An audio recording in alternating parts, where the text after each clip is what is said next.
In this week's Parsha, in Parashat Bo, we have what's called Parshat Chodesh in Perek Yud Bet of Sefer Shemot, which describes the halachot of Korban Pesach and the plan for what's going to happen during Korban Pesach, Makat Becharot, and the mitzvot of Chametz U'Matzah on the Chag HaPesach and Chag HaMatzot subsequently in future years.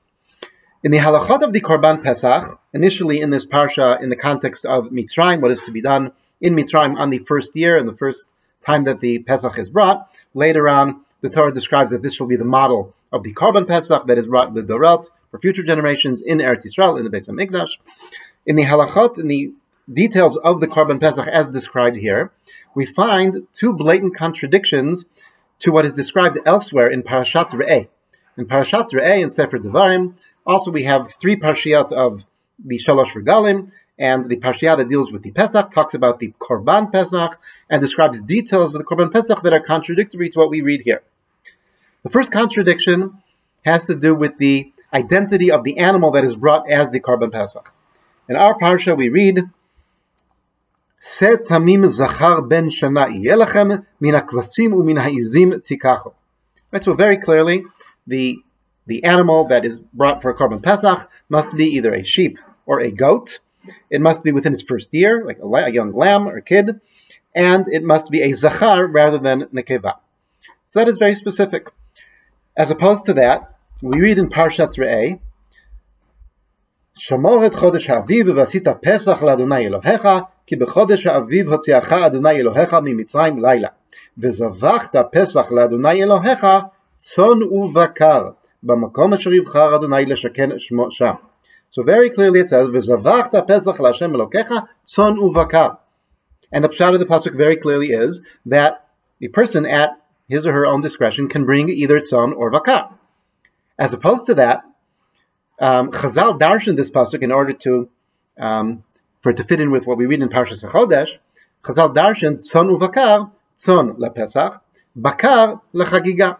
As if the word bakar is not talking about the Korban Pesach, it is talking about what we call the Chagigat Arba'asar. Chagigat Arba'asar is a Korban that was brought together with the Korban Pesach. It is a shlamim with some specific halachot.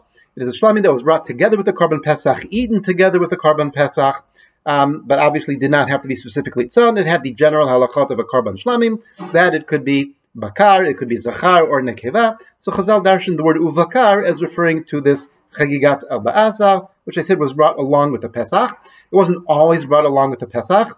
The Mishnah in Masechet Pesachim describes that only in a case where there are not enough Pesachim to go around, not enough animals that fit the requirements of the Korban Pesach for everybody to partake and everybody to be able to eat their fill, then we use the Korbanot Pesach only for a kazait for each person, and we kind of fill in to have achila al hasova with the chagigat arba'asa.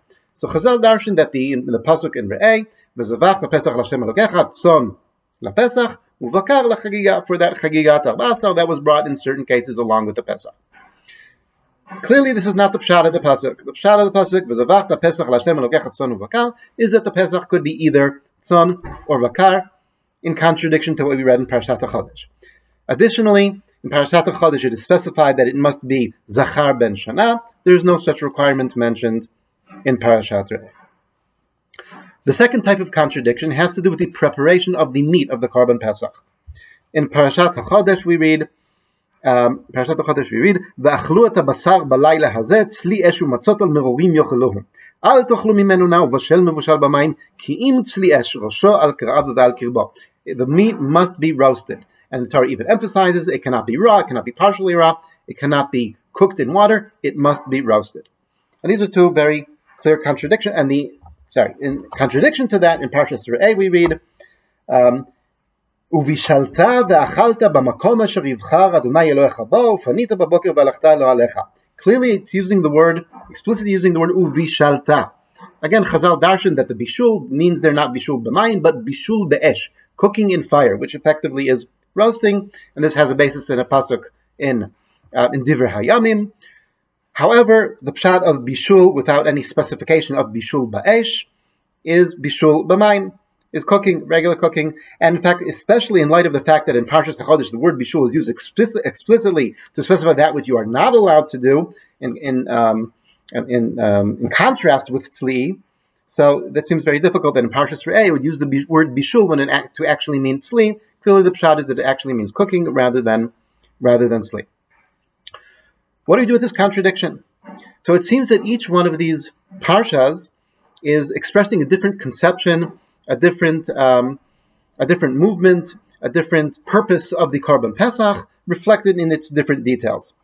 Parshas HaChodesh, in specifying the keves or the sek vasim or se'izim, right? We know that Chazal explained that based on the pasuk that we found earlier in the story of Yetzias Mitzrayim, where Moshe Rabbeinu says to HaKadosh Baruch Hu, "Hene nizvachet to'avat Mitzrayim v'lo yiskelunu." Right? How can we slaughter or eat from the to'avat Mitzrayim, that which Mitzrayim abhors, or that is abhorrent in the context of Mitzrayim, and they shall not stone us? Meaning there was some sort of cultural problem for the Egyptians in the idea of Bnei Israel eating from sheep or goats. There's Machlokas Mefarshim. Chazal explained that the Egyptians actually worshipped the sheep, so Bnei Israel, by eating from the sheep, are actually hurting or harming the gods of the Egyptians. Kiviyachal. Ibn Ezra explains in the other direction. There was actually that they abhorred, according to the pshat of the pasuk To'eva, they abhorred the sheep, and Bnei Israel eating from sheep would be doing something abhorrent to the Egyptians. Either way, the Torah, by telling Bnei Israel to do so, is effectively telling Bnei Israel to do something which was problematic for the Egyptians, thus rejecting the Egyptian pagan culture in favor of accepting the mitzvah of HaKadosh Baruch Hu. This fits in with the idea of tzli. Why does it have to be roasted? What is the difference between roasting and cooking? When you cook meat, you cut it up into pieces and put it in a pot. By the time it gets to your table, you're not seeing the original animal, you're just seeing a bunch of pieces of meat, as we do nowadays when we eat meat. Right? But if you roast something, you're seeing the whole animal, and the Torah even says, "Etzem al tishbiru bo." You take al kirbo ve'al kra'av, the entire animal, without breaking it into pieces.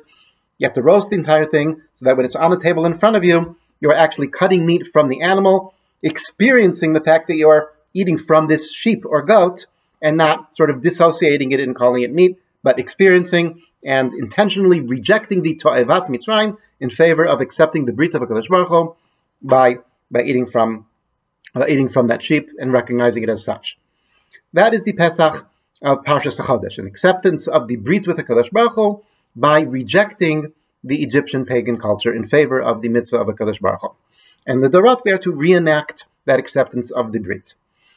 The parsha in Parshas Re'eh is a completely different concept. V'zavachta Hashem Elokecha tzon uvakar.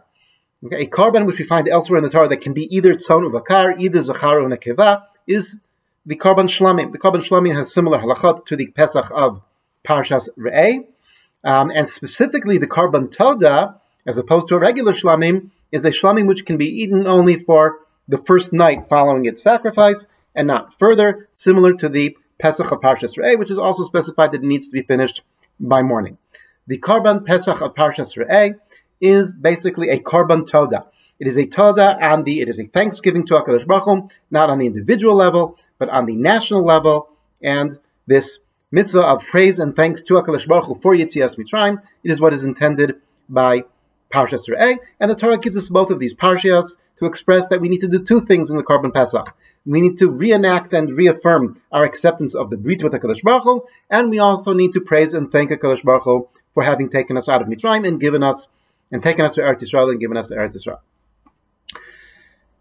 Torah Sheba'al Peh, as it always does, tells us how to manage these two concepts.